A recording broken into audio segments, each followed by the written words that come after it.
السلام عليكم. فيديو النهارده ومنيو اكلات الاسبوع 7 اكلات ان شاء الله تكون سهله وسريعه وتاخدوا منها افكار وتنفذوها على الغدا ان شاء الله. اول وصفه معانا جبت حله ضفت فيها ميه وقطعت فيها بصل وكمان طماطم وفلفل وضفت البهارات فلفل اسود وبهارات لحمه وكمان جنزبيل وقرفه وحبهان وضفت كمان ورق لورا. ولما بدات تغلي معانا بدات اضيف اللحمه. احنا كده بنسلق لحمه، استخدمت لحمه موزه حوالي كده كيلو، هسيبها بقى لحد ما تستوي وفي الاخر هبدا اضيف لها الملح ان اللحمه تستوي معانا بسرعه. وفي نفس الوقت هجهز رز ابيض هنقدمه جنب الاكل. في كميه من الرز ضفت عليها زبده وكمان زيت وملح وسبتهم لحد ما يتشرب وضفت الميه قد الرز. ولما بدا يتشرب معانا هديت عليه النار لحد ما يستوي. وفي حله تانية جبت شويه كده من الزبده على وشوحت بصلايه لحد ما بدات تدبل معانا وتاخد لون. ضفت كمان فصين كده من الثوم المفروم وضفت عليها كوسه مقطعاها منضفاها طبعا ومقطعاها كده لحلقات، وبعدين تبلتها بالملح والفلفل الاسود والكمون والكزبره الناشفه شوحتها شويه صغيرين. بعدين ضفت عصير طماطم ضرباه في الخلاط. وهنزود بقى الكوسه بالشوربه اللي احنا طبعا بنجهزها، شوربه اللحمه.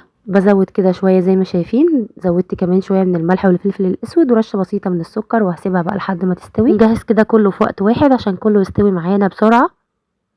ده شكل الكوسه معانا كانت خلاص قربت تستوي، بقلبها كده شويه واسيبها بقى لحد ما تتسبك. هنا خلاص الكوسه كانت استوت معانا وكمان الرز وكمان اللحمه كانت خلاص داخله على السوا. في الوقت ده زودت بقى شويه ملح وظبطته. ولما استوت معانا اللحمه جبت طاسه فيها كده معلقه من الزبده عليها شويه من الزيت، ولما سخنت معانا ضفت فيها اللحمه وبغطيها من وقت للتاني بقلبها بتاخد لون حلو وفي نفس الوقت كمان بتبقى مستويه ودايبه جدا. اوقات كمان بزود لها شويه من الشوربه واسيبها لحد ما تتشربها وهتلاقيها كده اخدت لون حلو. كده الاكل خلاص معانا جاهز، قدمناه بالشكل ده. قدمنا الرز الابيض وكمان الكوسه وقدمنا الشوربه وعليها اللحمه بالشكل ده. كانت الاكله ما شاء الله سهله وسريعه وطعمها حلو جدا. ندخل بقى على تاني وصفه. جهزت ميه على النار، لما غليت معانا ضفت فيها مكرونه قلم، سبتها لحد ما تستوي. وفي نفس الوقت في طاسه تانية ضفت مكعب زبده وشويه زيت وهشوح بصلايه تكون كده كبيره مقطعاها قطع صغيره او فرماها ناعم زي ما تحبي، وشوحتها شويه صغيرين لحد ما بدات تاخد معانا لون. بدات اضيف عليها قطع من الفراخ او صدور بانيه مقطعاها لقطع صغيره،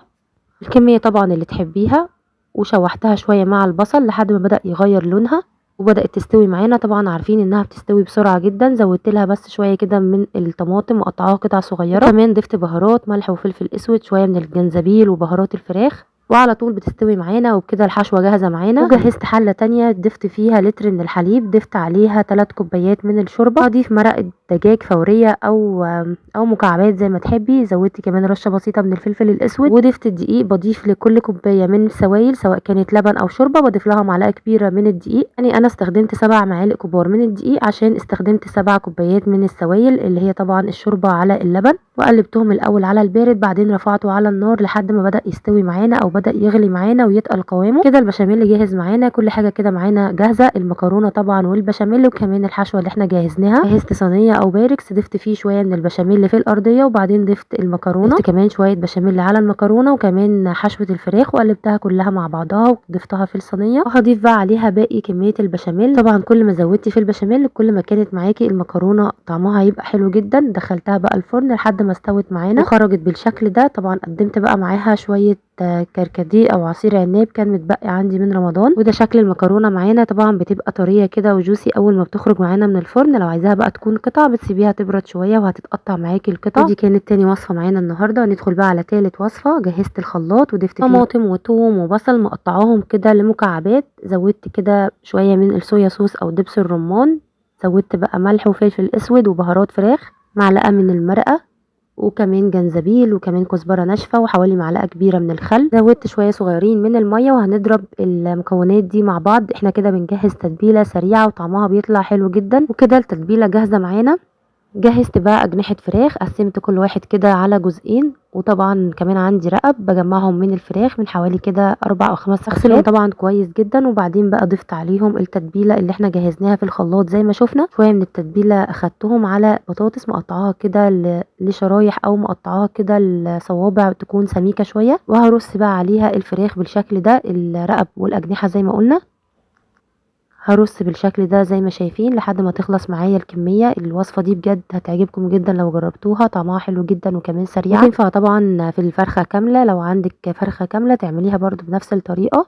طبعا كل التتبيله هنضيفها، مش هنرمي منها اي حاجه، رشيت بس رشه بسيطه من الزيت وهدخلها الفرن. طبعا بتغطيها كويس بورق فويل او بصينيه تكون طبعا على قدها بالظبط، وتدخليها الفرن لحد ما تستوي. على ما تستوي معانا صينيه البطاطس كنت بجهز رز بالشعريه. حمرت الاول شويه شعريه وبعدين ضفت الرز وضفت الملح والميه، هسيبه بقى لحد ما يتشرب وبعدين هدي عليه النار لحد ما يستوي معانا.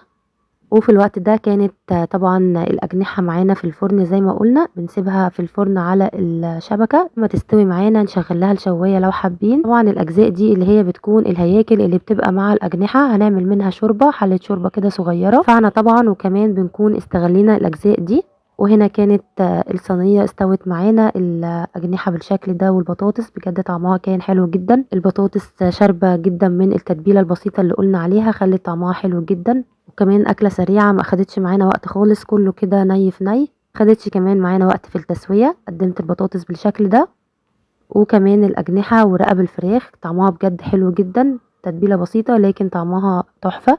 تبل كمان معاكي الفراخ في وقت بسيط جدا. قدمت البطاطس وكمان الرز بالشعرية، كمان الشوربة اللي احنا جهزناها من الهياكل زي ما قلنا. تبلي بس الشوربة بالتوابل حلوة او زودي لها في البهارات هتطلع معاكي حلوة جدا. الفراخ طبعا بتحب البهارات كتير. الوصفة اللي معانا بعد كده هستخدم فيها صدور الفراخ او البانيه، طبعا غسلينه الاول كويس. هنتبله بقى بالملح والفلفل الاسود، شويه من البهارات والكزبره الناشفه وكمان الجنزبيل، شويه قرفه لو عندك، وكمان مرقه دجاج. جبت كمان صويا صوص ودبس رمان، حوالي كده معلقه كبيره من كل حاجه. وهنقلب بقى البانيه مع التتبيله كويس جدا لحد ما يتشربها بالشكل ده. تتبيله بسيطه زي ما شفنا، ولا قطعنا بصل ولا اي حاجه. هنسيبها بقى شويه كده في التتبيله. وفي الوقت ده هسلق مكرونه. سلقت كميه من المكرونه حوالي كده نص كيلو، سبتها لحد ما تستوي وصفيتها من المية. حطيتها كده في مصفى لحد ما تصفي المية اللي فيها، وفي نفس الحلة شوحت كده حوالي معلقة من الثوم في شوية زيت، ولما سخن معانا نزلت عليه بكمية من الطماطم وهتبلها بملح وفلفل اسود وشوية كده من الكزبرة الناشفة. ضفت كمان كيس كاتشب بيخلي طعم المكرونة معانا حلو جدا. سبت بقى الصلصة لحد ما تتسبك معانا. كده المكرونة استوت معانا والصلصة كمان اتسبكت. في الاخر بقى وهحط فيها مكعب زبدة وشوية من الزيت، ولما يسخن معانا هنبدأ بقى نشوي البانيه بتاعنا اللي احنا سيبناه في التتبيلة شوية.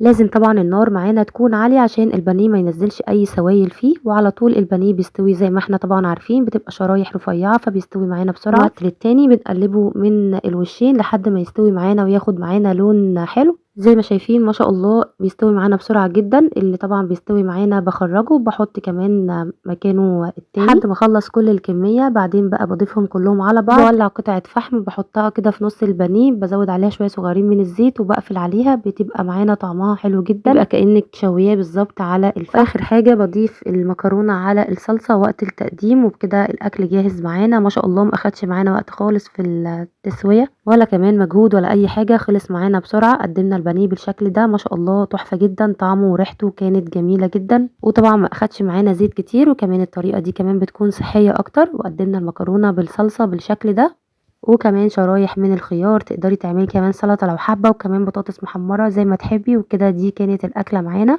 وعملنا البانيه المشوي بطريقة بسيطة جدا وتتبيلة بسيطة جدا، طعمها بجد حلو قوي. جربوها بنفس الطريقة هتعجبكم. الوصفة اللي معانا بعد كده هنستخدم برضو فيها صدور الفراخ او البانيه، مقطعاه كده شرايح صغيرة الكمية طبعا اللي تحبيها، ومقطعة كمان طماطم وفلفل وبصل الكمية برضو اللي تحبيها. وفي طاسة ضفت مكعب زبدة شوية من الزيت ونزلت عليها بالبصل اللي احنا مقطعينه كده لجوانح او مكعبات زي ما تحبي، وبشوح البصل لحد ما يدبل معانا او يبدأ ياخد معانا كده لون. هنبدأ ننزل عليه بالفراخ اللي احنا مقطعينها شاورما زي ما قلنا. تبلها ملح وفلفل اسود، شوية من البهارات والجنزبيل وكمان مرقة دجاج، وهشوحها لحد ما تبدأ تغير معانا لون.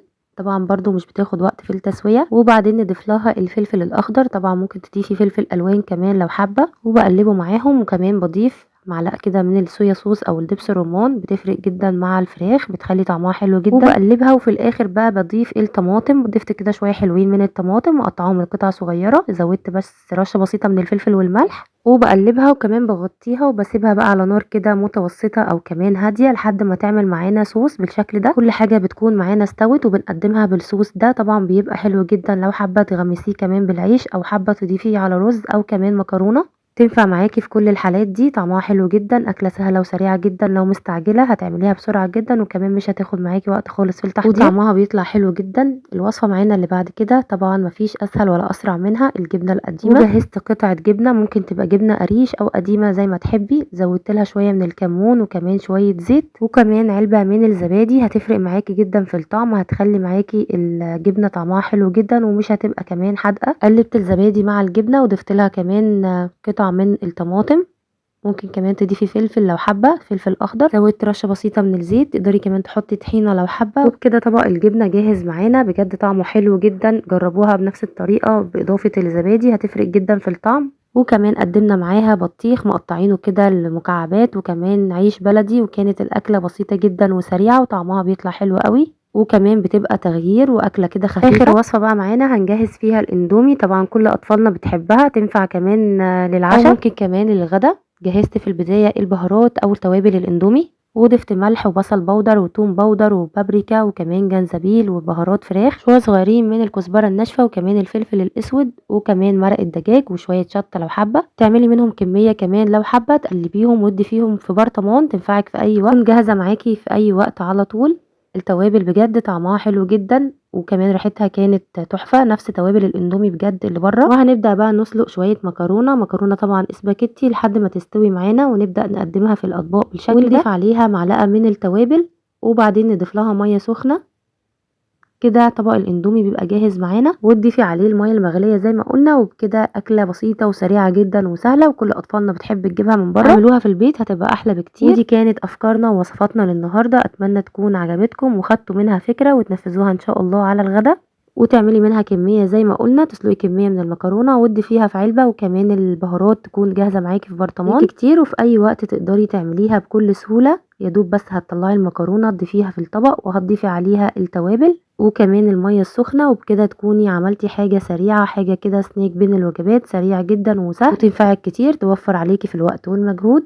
ودي كانت وصفاتنا النهارده، اتمنى تكون عجبتكم. ما تنسوش بقى لايك للفيديو، اشتركوا كمان في القناه وفعلوا الجرس عشان يوصلكم اشعار باي فيديو جديد. استنوني فيديوهات جديده ان شاء الله وافكار جديده سهله وبسيطه. اسيبكم في رعايه الله، سلام عليكم.